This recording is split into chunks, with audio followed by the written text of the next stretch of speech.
di sekolah kami di SD Selamaten 1 itu budaya-budaya positif yang sudah ada di lingkungan kami itu ada sholat duha berjamaah, sholat duhur berjamaah juga, kemudian kalau di sekolah kami TIK mungkin sama juga dengan kegiatan yang dilaksanakan di SD 2 ya. Nah, kemudian pramuka, istilah BTI, nah itu budaya-budaya di sekolah kami yang akan kami kembangkan di sekolah kita agar siswa-siswa juga mendapatkan selain non akademik, bisa mengembangkan keterampilannya di sini.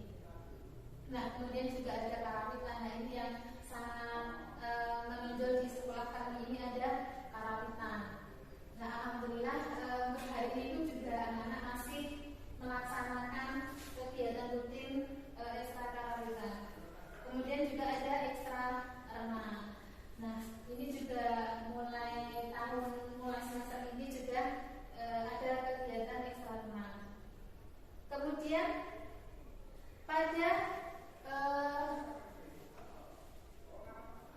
budaya positif, eksplorasi konsep budaya positif di materi guru penggerak. Jadi sebelumnya mohon maaf ya, bukan berarti saya di sini sudah maksudnya menjadi menggurui kepada Bapak Ibu semua yang ada di sini. Ini karena memang ini terkait dengan tugas guru penggerak yang harus saya sampaikan kepada Bapak Ibu. Kita di sini berbagi ilmu ya, Bapak Ibu. Kita berbagi.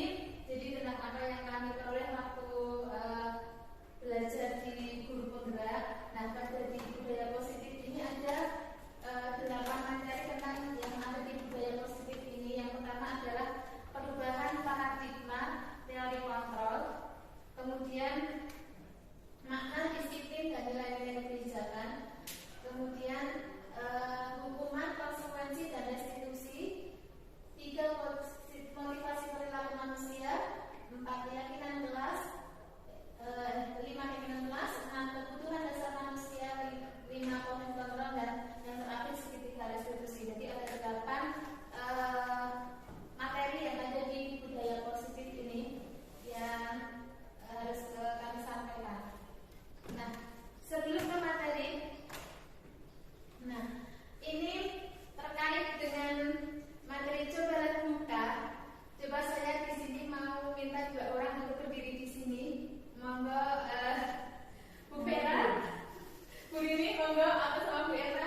Silahkan yang satu nanti mengepal tangannya, kemudian yang kedua ini intinya mencoba untuk merayu agar kepala ini dibuka. Jadi terus kemudian yang satu yang mengepal ini berusaha agar tidak lepas kepala ini. Coba silahkan maju Bu Rini sama Bu Era.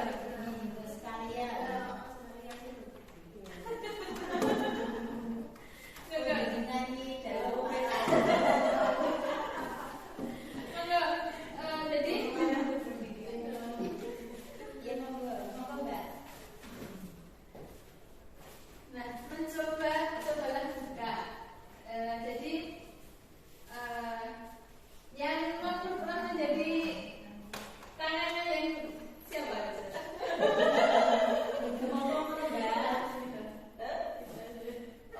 Saya buka. Ya. Dirayu bukan dipaksa.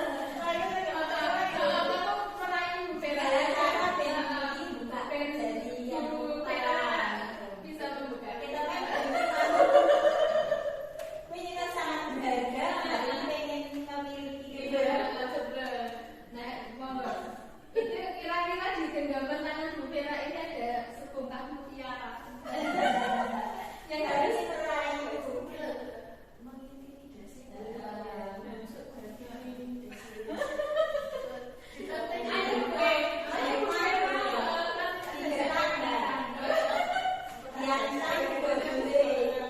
Nanti kita lihat bersama-sama. Siapa tahu saya bisa picitin.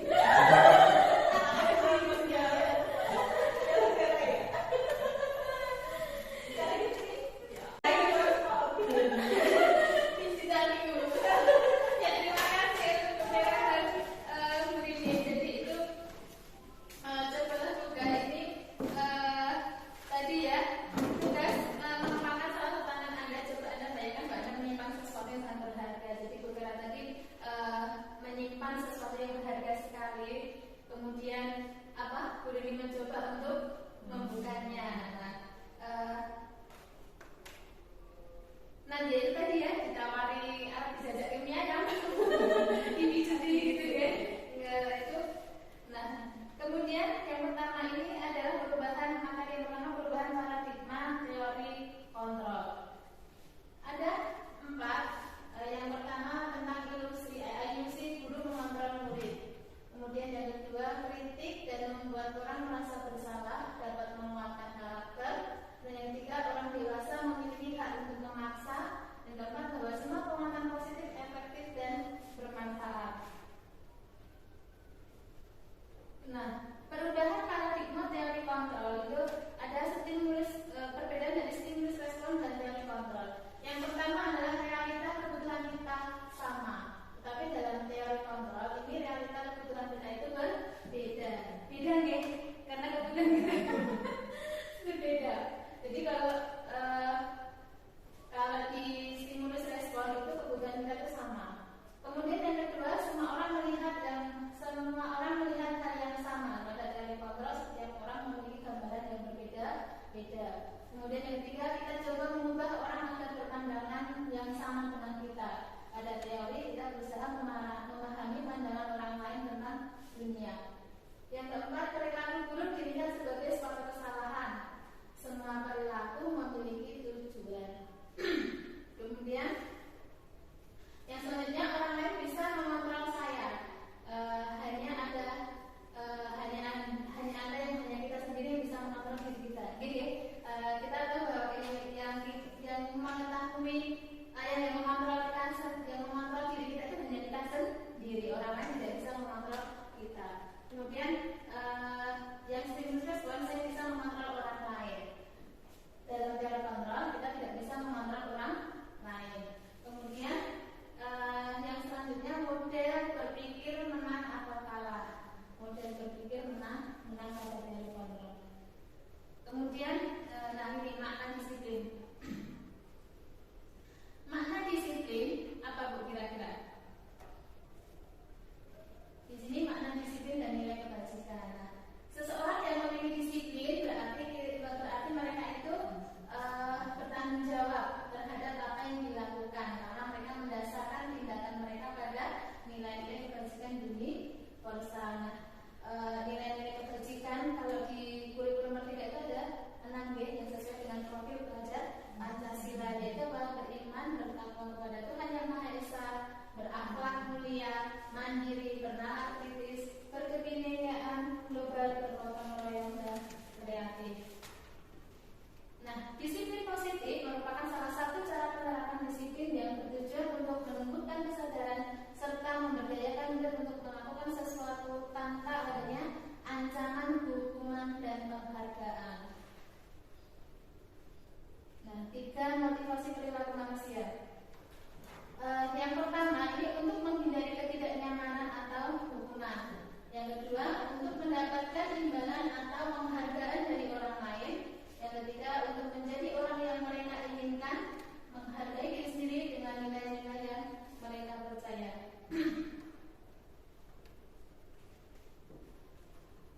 Saat kita berulang kali menjanjikan hadiah kepada anak-anak agar mereka berperilaku bertanggung jawab kepada seseorang murid agar mempelajari sesuatu yang baru atau kepada seorang karyawan agar melakukan pekerjaan yang berkualitas, kita sedang berasumsi mereka tidak dapat melakukannya, mereka tidak akan memilih untuk melakukannya. Nah, ini hukuman, konsekuensi dan restitusi. Hukuman ini bersifat satu arah yang berpihak dari guru yang memberikan, kemudian tanpa melalui sesuatu kesepakatan. Terus yang hukuman yang diberikan bisa berupa fisik atau psikis. Konsekuensi sudah disepakati murid, kemudian murid tidak nyaman untuk jangka waktu pendek, berdasarkan yang ketiga berdasarkan suatu data yang umumnya dapat diukur. Yang ketiga restitusi, bukan untuk menebus kesalahan namun untuk belajar dari kesalahan, memperbaiki hubungan. Kemudian tawaran bukan paksaan, menuntun untuk melihat kedalaman diri dan mengembalikan murid yang berbuat salah pada kelompoknya. Nah, dari ketiga ini yang kami pelajari itu yang restitusi, yang ditekankan pada di sekolah kita, di sekolah restitusi, karena restitusi ini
Salam dan bahagia Ibu dan Bapak guru hebat.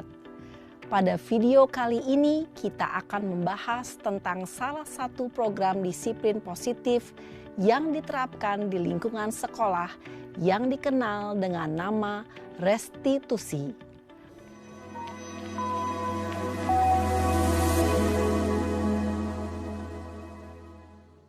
Restitusi dikembangkan oleh pakar pendidikan Diane Gosson, berlandaskan pada teori kontrol Dr. William Glasser. Segitiga restitusi adalah suatu proses dialog yang dijalankan oleh guru atau orang tua agar dapat menghasilkan murid yang mandiri dan bertanggung jawab. Pada saat guru di posisi manajer, aspek yang dikembangkan pada murid adalah motivasi intrinsik, sehingga penanaman nilai-nilai kebajikan dapat tumbuh dan berkembang menjadi suatu kebiasaan positif yang akhirnya membentuk karakter murid. Proses dialog ini terdiri dari 3 langkah yang digambarkan pada ketiga sisi pada segitiga restitusi. Sisi pertama adalah menstabilkan identitas. Sisi yang kedua adalah validasi tindakan yang salah. Dan sisi yang ketiga adalah menanyakan keyakinan. Ibu dan Bapak guru, berikut ini akan ditunjukkan bagaimana seorang guru berada dalam posisi manajer menggunakan penerapan segitiga restitusi.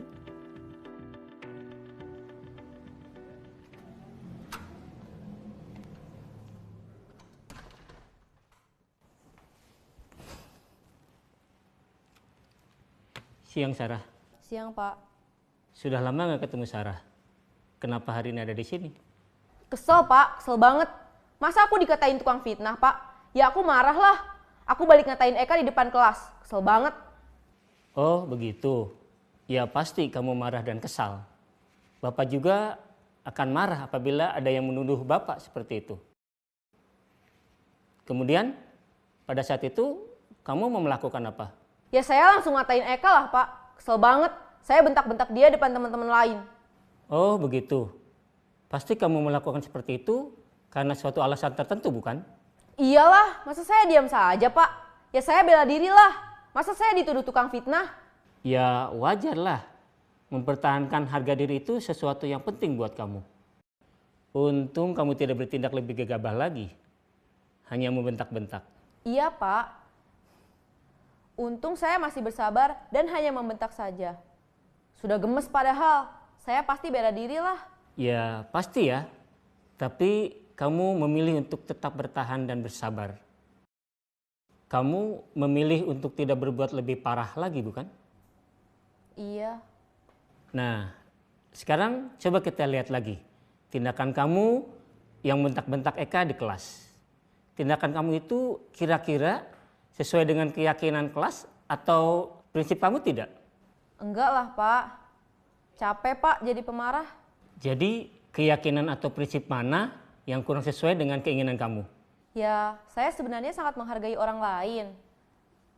Mungkin saat itu saya menjadi emosi, jadi tidak menunjukkan sikap itu. Kamu meyakini tidak? Menghargai orang lain itu penting buat kamu. Yakinlah, Pak. Iya, setuju. Kita harus saling menghargai. Namun, ada juga keyakinan yang kita sepakati yang perlu kita jalankan apabila kita sedang marah, bukan? Ya saya bisa lebih proaktif, mulai dengan diri sendiri. Saya bisa jadi lebih bersabar, mengambil waktu jeda untuk berpikir mau apa selanjutnya. Kira-kira kamu bersedia memperbaiki masalah ini tidak? Bersedia, Pak. Kalau kamu memperbaiki masalah ini, kamu akan menjadi orang seperti apa? Saya akan menjadi orang yang bertanggung jawab kali ya, Pak. Dan senantiasa proaktif. Iya, menurut kamu bagaimana rasanya menjadi orang seperti itu? Ya nyaman lah, bangga bisa bersabar dan menahan diri. Baiklah kalau begitu. Yuk kita pikirkan bagaimana memperbaiki masalah ini.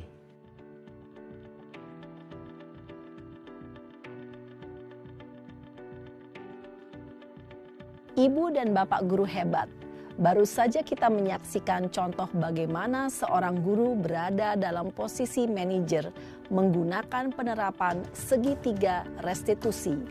Mari kita bahas satu persatu. Pada sisi pertama, menstabilkan identitas berdasarkan pada prinsip bahwa membuat kesalahan adalah bagian dari proses pembelajaran. Sisi pertama dari segitiga ini berperan menggeser identitas murid dari identitas gagal ke identitas sukses. Murid yang sedang bertingkah laku yang tidak pantas atau menarik diri saat itu sedang mengalami identitas gagal. Bila kita mengkritiknya, maka posisinya tidak akan berubah. Kita bisa mengajukan pernyataan-pernyataan ini. 1. Membuat kesalahan sesuatu yang wajar. 2. Manusia tidak ada yang sempurna. 3. Kita bisa memperbaiki masalah ini. 4. Saya tidak menanyakan kesalahannya. Saya lebih fokus bagaimana memperbaiki masalah ini. 5. Apakah saat ini kamu tengah menjadi orang yang baik untuk dirimu sendiri? Pada sisi kedua, validasi tindakan yang salah berlandaskan pada prinsip bahwa setiap perilaku berupaya memenuhi suatu kebutuhan tertentu. Guru yang telah memahami teori kontrol akan bergeser dari pemikiran stimulus respon menjadi proaktif dan mencoba untuk mengenali tujuan dari perilaku murid. Mengenali dan mengakui kebutuhan murid ini dapat memperbaiki hubungan dengan murid tersebut. Pernyataan atau pertanyaan bisa disampaikan dengan nada suara tidak menghakimi atau memojokkan, sehingga dapat mengembalikan murid pada posisi positif. 1. Kamu bisa saja bertindak lebih gegabah lagi dari ini. 2. Kamu bukan melakukannya tanpa suatu alasan tertentu. 3. Kamu melakukannya karena mempertahankan sesuatu yang penting bagimu. 4. Mungkin kamu bisa mempelajari suatu perilaku baru yang lebih efektif. Bersediakah kamu mempelajarinya? Selanjutnya, kita akan simak sisi terakhir, yaitu menanyakan keyakinan. Teori kontrol menyatakan bahwa pada dasarnya kita termotivasi secara intrinsik. Pada saat perilaku yang salah telah divalidasi dan identitas sukses telah stabil, maka murid telah siap mengaitkan keyakinan-keyakinannya dengan tindakannya yang salah dan pemikirannya telah bergeser ingin menjadi orang yang dituju. Pertanyaan-pertanyaan ini dapat mengaitkan keyakinan-keyakinan yang dianut murid. 1. Sebagai keluarga atau kelas, apa yang kita yakini? 2. Nilai-nilai apa yang telah kita sepakati? 3. Seperti apa gambaran sebuah kelas yang ideal bagi kamu? 4. Kamu ingin menjadi orang seperti apa?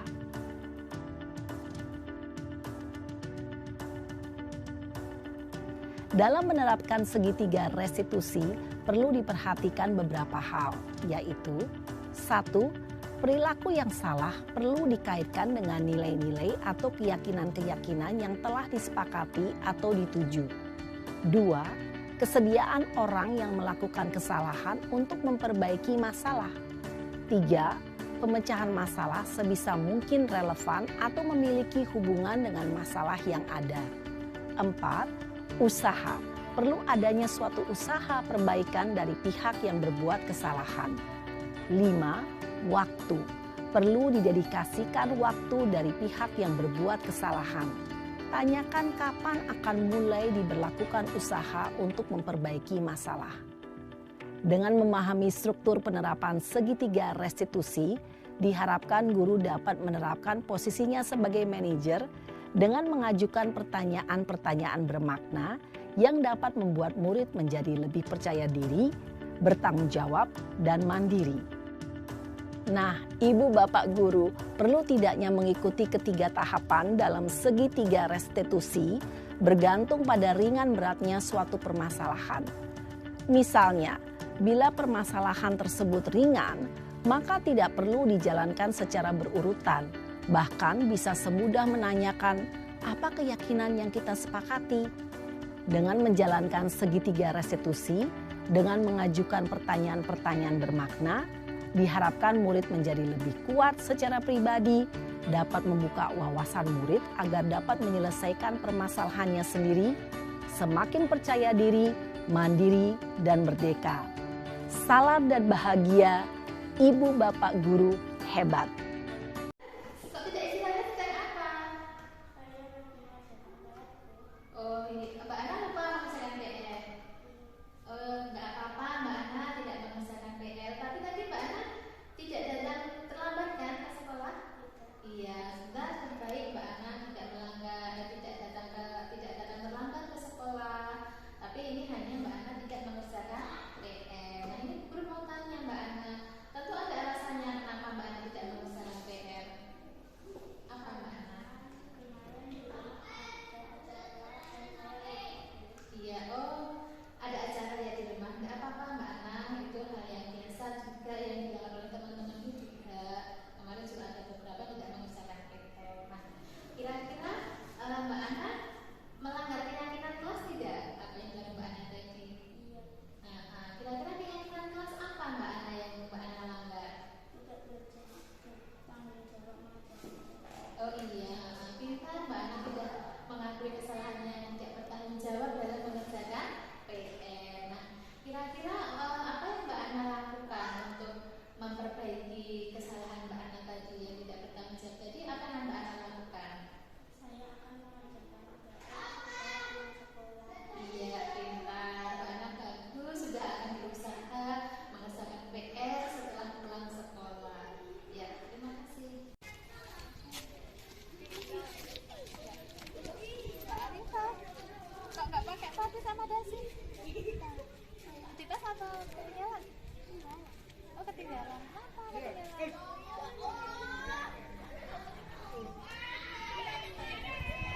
Oh tadi bangunnya kesiangan, oh terus lupa. Kemarin temanmu juga ada yang hari Senin kemarin, temanmu juga ada yang ketinggalan topi sama nggak memakai dasi. Nah, ini Mbak Arifah juga lupa ya, nggak bawa dasi, nggak bawa topi. Untuk Mbak Arifah ini kira-kira nggak bawa dasi, nggak bawa topi, ini kira-kira melanggar peraturan apa keyakinan enggak? Iya, melanggar apa keyakinan kelas? Iya, untuk memperbaikinya Mbak Arifah bisa gimana caranya? Oh, bangun pagi-pagi dan memasang alarm. Iya, enggak apa-apa Mbak Arifah udah memperbaiki kesalahannya dengan besok memasang alarm dan bangun pagi-pagi ya. Iya, besok tidak diulangi lagi ya. Ya, oke. Konsekuensi dan restitusi. Hukuman bersifat satu arah dari pihak guru yang memberikan tanpa melalui sesuatu kesepakatan. Hukuman yang diberikan bisa berupa fisik maupun psikis. Konsekuensi sudah disepakati murid tidak nyaman untuk jangka waktu pendek berdasarkan suatu data yang umumnya dapat diukur. Dan restitusi bukan untuk menebus kesalahan, namun untuk belajar dari kesalahan, memperbaiki hubungan. Tawaran bukan paksaan, menuntut untuk melihat ke dalam diri, fokus pada solusi, mengembalikan murid yang berbuat salah pada kelompoknya. Restitusi bukan untuk menebus kesalahan, namun untuk belajar dari kesalahan. Restitusi memperbaiki hubungan. Restitusi adalah tawaran, bukan paksaan. Restitusi menuntut untuk melihat ke dalam diri. Restitusi ini fokus pada solusi. Restitusi mencari kebutuhan dasar yang mendasari tindakan. Restitusi diri adalah cara yang paling baik. Restitusi fokus pada karakter bukan tindakan. Restitusi menguatkan dan restitusi mengembalikan murid yang berbuat salah pada kelompoknya. Dihukum oleh penghargaan. Penghargaan ini tidak efektif. Penghargaan ini merusak hubungan dan mengurangi kecepatan dan menurunkan kualitas serta mematikan kreativitas. Dihukum oleh penghargaan. Penghargaan jangka pendek dan jangka panjang. Penghargaan efektif jika kita menginginkan seseorang untuk melakukan sesuatu yang kita inginkan dalam jangka waktu pendek. Jika kita menggunakan penghargaan lagi dan lagi, maka orang tersebut akan bergantung pada penghargaan yang diberikan serta kehilangan motivasi dari dalam.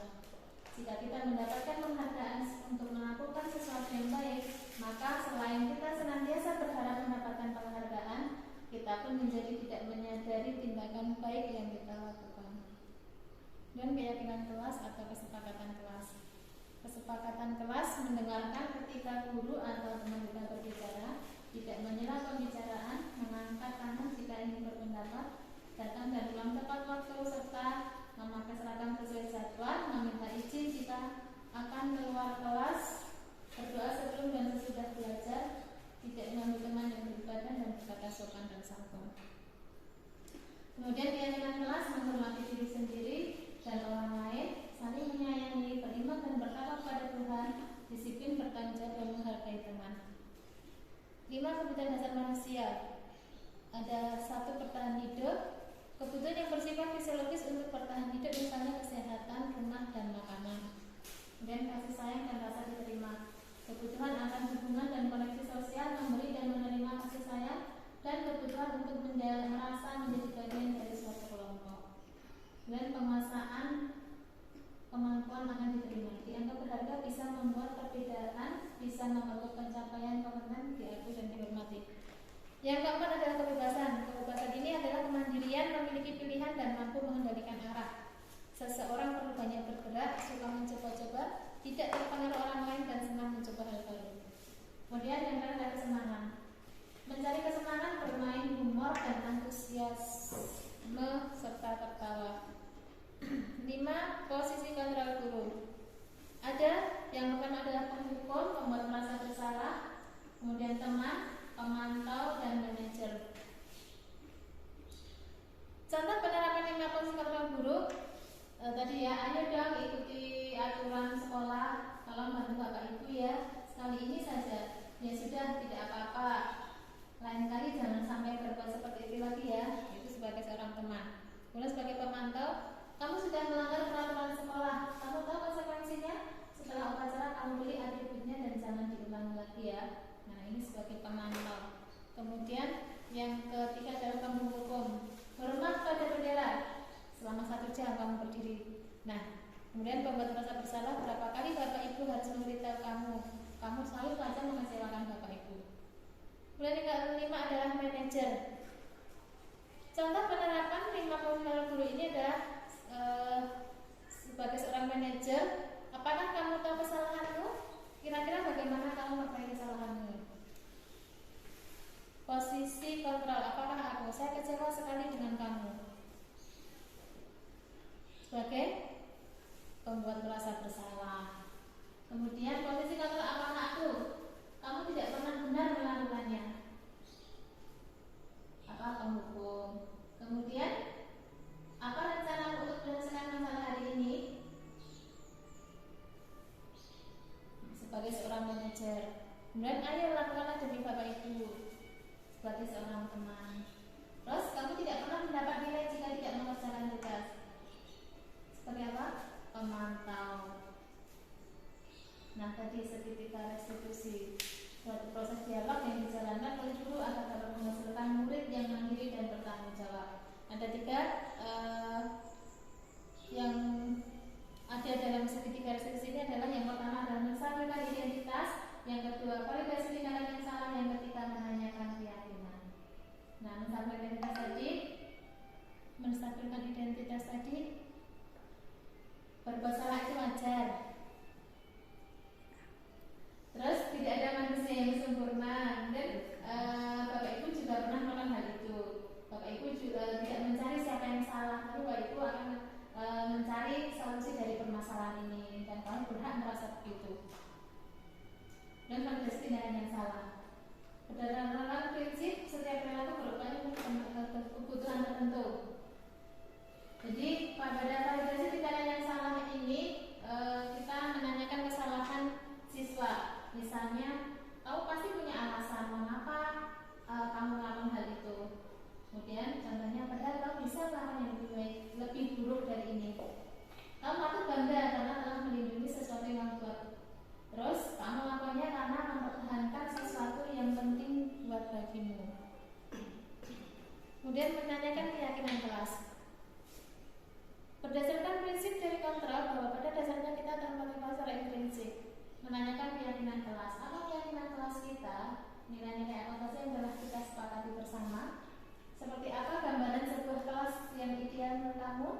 kamu ingin menjadi seorang seperti apa? Nah ini pada keyakinan kelas, menanyakan keyakinan kelas tadi, siswa dikembalikan ke keyakinan kelas atau kesepakatan kelas yang telah dibuat tadi. Jadi kita tidak boleh kemudian menyalahkan siswa tersebut. Diselesaikan dengan menggunakan segitiga restitusi ini. Nah ini adalah tadi contoh segitiga restitusi yang saya buat.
Demikian tadi diseminasi saya tentang budaya positif. Terima kasih atas partisipasi Bapak Ibu yang di ruangan hari ini tadi. Terima kasih sekali sudah meluangkan waktunya. Mohon maaf bila banyak kekurangan dan kesalahan yang saya sampaikan tadi.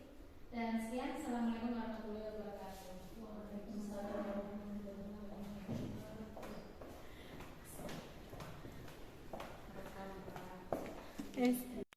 Assalamualaikum warahmatullahi wabarakatuh. Waalaikumsalam warahmatullahi wabarakatuh. Masih silakan. Masih. Oke, selamat siang anak-anak. Hari ini kita nanti akan membuat keyakinan kelas atau kesepakatan kelas ya, sesuai nanti kita berdiskusi bersama.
Tidak boleh bertengkar. Kalimat positifnya di mana?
dijelaskan juga oleh Bu Iin pada segitiga restitusi ini ada 3 dalam penjelasan. Yang pertama itu adalah menstabilkan identitas, yang kedua tentang validasi tindakan yang salah, kemudian yang ketiga adalah menanyakan keyakinan. Jadi tadi sudah jelas sekali sama Bu Iin untuk dalam menyelesaikan masalah. Kadang-kadang kita di sekolah apa ya Bapak Ibu sering kadang emosi gitu deh. Nah sering sekali. Nah pada kasus ini di segitiga restitusi ini yang kita pelajari di guru penggerak itu bagaimana cara menyelesaikan suatu masalah dengan yang pertama tadi menstabilkan identitas ya, apa dibombong di burkesek katakanlah kita tidak boleh langsung menjas seperti ini. Jadi kan kita seringnya seperti itu gitu. Nah ini ada ibu baru yang perlu kita terapkan di sekolah kita masing-masing. Ya semoga ingat ya, terkadang terus emosi itu kita Taruh depan. langsung gitu. Jadi itu yang pertama tadi menstabilkan identitas, dan kemudian ditanyakan kesalahannya apa, kemudian yang ketiga dikembalikan keyakinan kelas masing-masing. Jadi memang perlu sekali kita di kelas itu membuat sebuah keyakinan kelas ya. Nah ini sudah dibagi berkelompok ibu-ibu, nanti ada yang praktek menjadi seorang guru, ada yang menjadi seorang murid, dan juga yang tiga menjadi seorang respon. Jadi yang mencatat atau memberikan respon itu nanti kalau untuk dipahami dulu berkelompok masing-masing disepakati monggo nanti saya minta untuk mempraktekkan di depan bagaimana menjadi seorang guru, bagaimana menjadi seorang murid. Nanti untuk yang respon kita hanya untuk menyaksikan saja nanti sudah sesuai atau belum gitu, sesuai dengan kasus itu tadi. Jadi itu nanti bisa kita terapkan di sekolah kita masing-masing ya. Monggo yang sudah siap untuk tampil praktek di depan. Mbak, Kelompok buku itu sudah siap? Oke, monggo silakan di lembaga dulu enggak apa-apa. Mbak ini dikat apa ya? Kat enggak diedit gabung-gabung ya. Jadi kadang ketika kita nangani bocah langsung pengen dari itu. Tapi ini langkah yang pertama, ini dibombong dulu, distabilkan dulu. Oke, di apa cara diberikan motivasi dulu. Kamu itu tidak salah, kamu itu harus urut sesuai itu, distabilkan dulu, kemudian baru nanti kemudian kalau nanti sudah distabilkan, sudah dibombong, sudah dipuji, sudah dimotivasi, terus ditanyakan kesalahan, kenapa kamu melakukan kesalahan itu, gitu, apa ya membuat kamu melakukan seperti itu, divalidasi tindakan yang salah, ditanyakan kesalahannya itu, kenapa kok bisa seperti itu. Misalnya kalau misalnya ke sekolah pas waktu upacara tidak lengkap taat ributnya, misalnya tidak membawa topi, misalnya ditanya kenapa. Yang pertama tadi saya disampaikan identitas, misalnya Mbak Arifah kenapa tidak membawa Mbak Arifah tidak membawa topi, misalnya ributnya tidak lengkap. Oh iya, tidak apa-apa Mbak Arifah, temanku juga banyak yang tidak membawa topi. Kamu sudah baik, sudah bagus, sudah datang tidak terlambat, itu sudah baik untuk Mbak Arifah. Nah kemudian itu tadi ya contoh yang menstabilkan. Kemudian yang memvalidasi tindakan yang salah, misalnya Mbak Arifah kok sampai lupa tidak membawa, tapi kenapa gitu? Apa bahannya misalnya kesiangan, tadi malam tidak dipersiapkan seperti itu. Kemudian terus ditanyakan ke keyakinan kelas, Mbak Arifah masih ingat tidak untuk keyakinan kelas? Masih Bu, misalnya seperti itu. Kalau misalnya lupa Mbak Arifah membawa topi, itu masuk keyakinan kelas yang mana gitu, misalnya tidak disiplin misalnya. Nah itu bisa dikembalikan lagi keyakinan kelas tadi. Jadi kita lebih mengingatkan si orang yang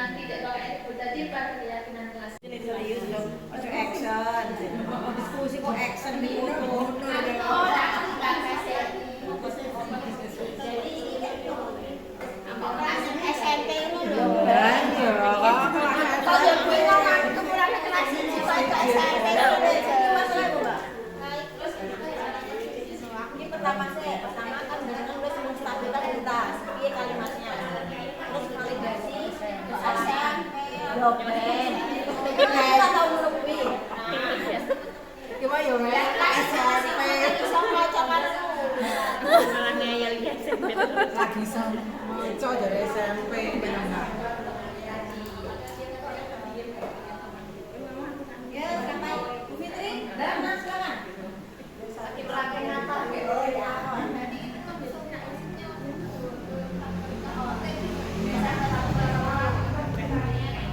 Mau ditayangkan yang mana yang validasi?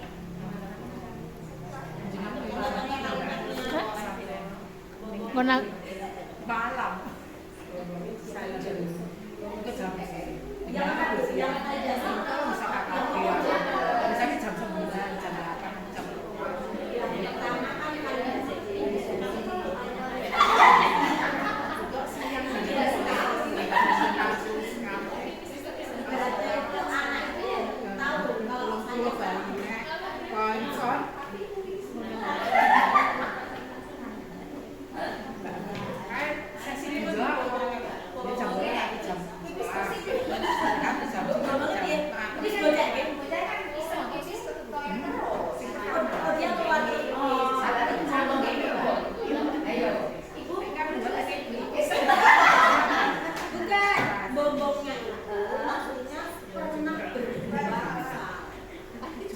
Kita fokusnya bukan salahnya dia. Misalnya gini.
Korok bari iki mau ya bali meneh mati nek tidak pirang menit. Kok anak ta ya?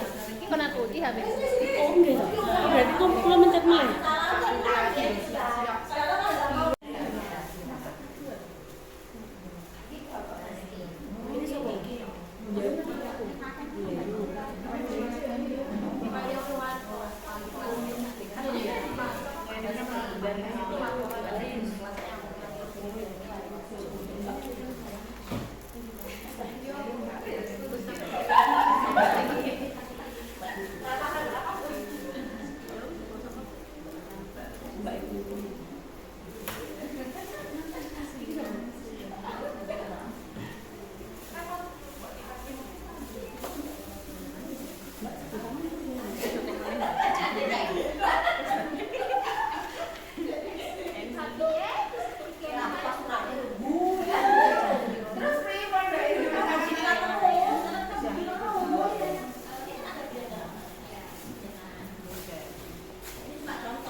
Jalan jam berapa, Bu? Bu Yayu. Oh, jam 1 sarang bulan mana? Belum makan saya. Oh, lapor yang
Ini memenuhi kebutuhan bertahan hidup. Ojo disengen. Karena memenuhi. Coba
kita tampilkan Ibu Fitri yang anaknya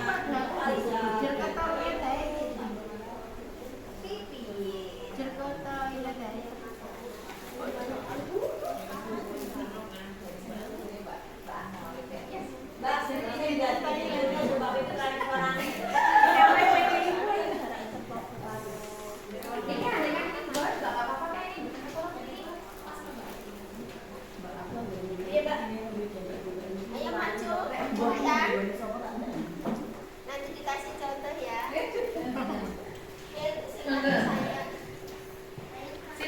Siapa yang jadi guru, siapa yang jadi muridnya? Oh, Bu gurunya Bu Fitri. Oke, ya.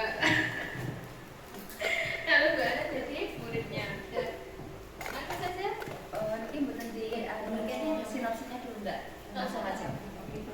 Nah, Langsung berperan. Langsung aja ya. Langsung berperan. Langsung berperan aja soalnya kan. Oh iya. Ini jangan kelihatan ya, Mbak. Ini yang kertas misalnya. Tahan, perutnya tahan. Mbak Vita tahu nggak kenapa dipanggil Bu Guru ke sini? Nggak tahu Bu Guru. Kenapa ya Bu Guru? Coba deh diingat-ingat. Kenapa ya kok dipanggil Bu Guru ke sini? Apa ya Bu Guru? Tadi waktu belajar apa ya? Lupa. Oh iya, Bu Guru juga pernah lupa ketika melakukan sesuatu, terus kemudian lupa. Coba diingat-ingat lagi. Ada apa ya kok bisa dipanggil Bu Guru ke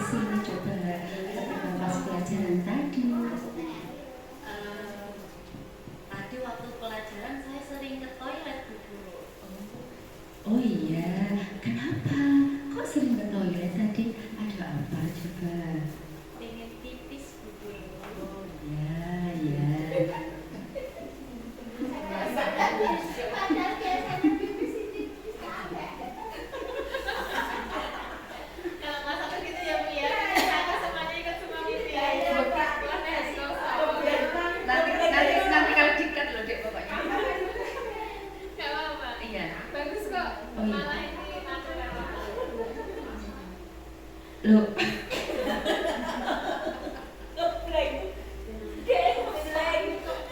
Soalnya bener mau kooperatif. Iya. Lali. Sudah kan kalian ada. Iya, saya pipis bono ya. Jadi, Mbak Fitri bingung. oh iya, Mbak Pita tadi Bu Guru lihat pas pelajaran Pak Basti keluar terus ya. Oh, karena sering pipis. Iya, Mbak Pita. Iya, Bu Guru. Ya, nggak apa-apa. Bu Guru juga dulu sering ke toilet. Ya, anak siapa ya? Nggak apa-apa. Jangan ketahui. Siapa? Lah, bingung dong.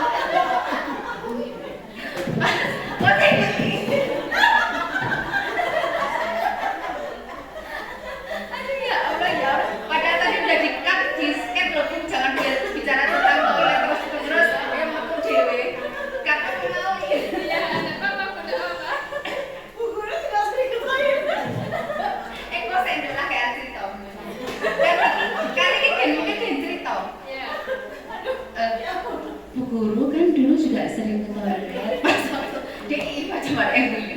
Iya. Pas waktu Bu Guru dulu sakit infeksi saluran kencing. Nah, dengan Mbak Pita, apa yang dirasakan Mbak Pita? Kok pengen ke toilet terus?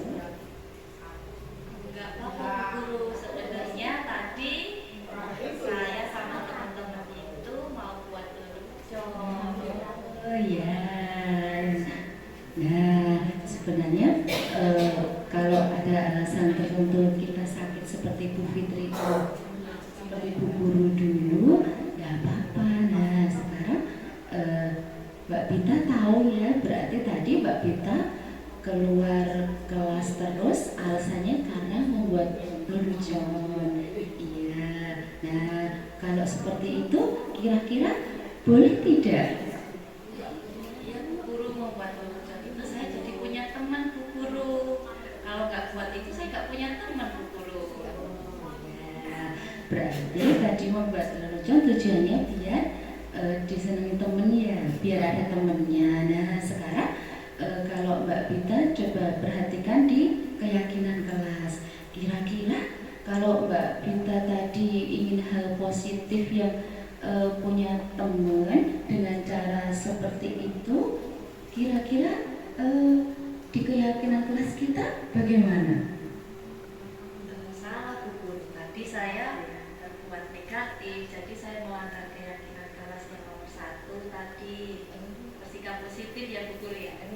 Ya, betul. Nah, berarti Mbak Pita sudah tahu ya, tadi ketika berbohong dengan cara seperti itu, mencari teman dengan cara berbohong, itu melanggar keyakinan kelas kita, yaitu selalu bersikap positif. Ada yang lain nggak coba Mbak Pita?